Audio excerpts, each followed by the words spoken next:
17 दिसंबर 2024 को इंडिया के law minister Arjun Ram Meghwal ने पार्लियामेंट में एक बिल इम्प्लीमेंट की बात कही है, one nation one election. Honorable Speaker, sir, with your permission, I wish to move for leave to introduce the Union Territories Laws Amendment Bill। देखिए, मंगलवार को यानी 17 दिसंबर को one nation one election bill के लिए पार्लियामेंट में एक वोटिंग की गई थी, जिसमें बिल को इम्प्लीमेंट करने के लिए 269 वोट्स पड़े और बिल को ना इम्प्लीमेंट करने के लिए 198 वोट्स पड़े। लेकिन क्या सच में इंडिया में वन नेशन वन इलेक्शन की कोई ज़रूरत है या नहीं, या फिर ये बिल पार्टी को मेजॉरिटी में रखने के लिए बनाया जा रहा है? और सबसे इम्पोर्टेंट बात, अगर ये बिल आ जाता है तो इससे पब्लिक पर क्या असर पड़ेगा? और आखिर दोस्तों, वन नेशन वन इलेक्शन है क्या?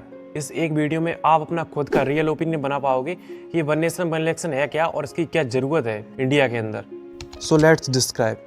Parliamentary Committee on the One Nation One Election Bill will deliberate on the bill. Item number 31, Arjun Meghwal। आदरणीय अध्यक्ष जी, देखिए, सोशल मीडिया पर आपने कई लोगों को कहते हुए सुना होगा कि इस बिल को नहीं लाना चाहिए, ये खराब है, ये कोई काम का नहीं है। वाकई ये खराब है कि नहीं, इसके लिए सबसे पहले हमें वन नेशन वन इलेक्शन है क्या, इसे जानना होगा। देखिए, वन नेशन वन इलेक्शन एक ऐसा कॉन्सेप्ट है जो इंडिया में एक साथ लोकसभा और राज्यसभा के साथ साथ स्टेट असेंबलीज के इलेक्शन करवाता है। बेसिकली एक ऐसा कॉन्सेप्ट जिससे एक देश में 5 साल में एक बार ही इलेक्शन होगा। जैसा कि दोस्तों अभी के टाइम में स्टेट्स के अलग इलेक्शन होते हैं एंड प्राइम मिनिस्टर के अलग इलेक्शन होते हैं एंड हर एक पद के लिए एक अलग अलग इलेक्शन होते हैं। लेकिन वन नेशन वन इलेक्शन में ऐसा नहीं होता है। इसलिए गवर्नमेंट का कहना है कि इस बिल से सरकार के पैसे बचेंगे और वह इंडिया के इंफ्रास्ट्रक्चर को बिल्डअप कर पाएगा। और दोस्तों, एक फैक्ट की बात यह है कि एक बार वन नेशन वन इलेक्शन को इंडिया में इम्प्लीमेंट कर दिया गया था। ईयर 1951 से 1967 तक इंडिया 5 साल बाद ही एक बार प्राइम मिनिस्टर, स्टेट असेंबलीज जितने भी इलेक्शन होते हैं उन सभी के इलेक्शन एक ही बार में करवाता था। लेकिन 1968 से 1970 में कुछ ऐसे स्टेट और विधानसभाओं के समय से पहले भंग होने के कारण सिंक्रोनस इलेक्शन यानी वन नेशन वन इलेक्शन का यह चक्र टूट गया। इसके बाद यानी 1971 से जैसे अभी के टाइम में इलेक्शन होते हैं वैसे ही इलेक्शन होने लगे। इसीलिए आपने देखा होगा 1960 से 1980 तक के बीच जितने भी प्राइम मिनिस्टर बने वह अपने पद पर 1 से 2 साल तक ही रहे।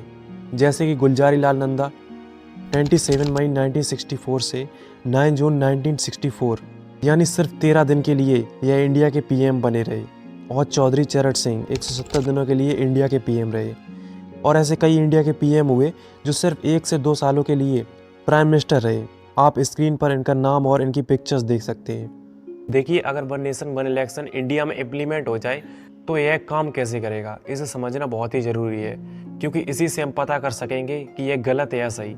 देखिए, सबसे पहले सेंट्रल गवर्नमेंट को सभी स्टेट और सेंट्रल इलेक्शन को सेंचुराइज करना होगा ताकि एक ही टाइम पर सभी इलेक्शन हो सकें। दूसरा, लेजिस्लेशन चेंजेस।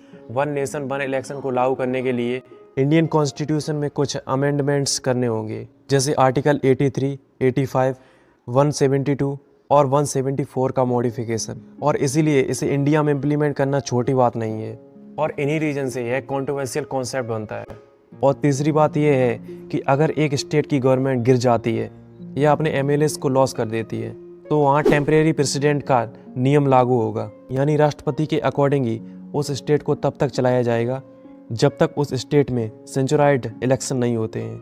और दोस्तों, इसीलिए इसे ऐसे ही पास नहीं किया जा सकता है। आई होप कि आप समझ चुके होंगे कि वन नेशन वन इलेक्शन को इम्प्लीमेंट करना चाहिए नहीं करना चाहिए। कमेंट में अपना ओपिनियन जरूर बताइएगा। मुझे उम्मीद है कि वीडियो आपको काफ़ी इन्फॉर्मेटिव लगा होगा और ऐसे ही मोर इन्फॉर्मेटिव कंटेंट देखने के लिए सब्सक्राइब जरूर कीजिएगा।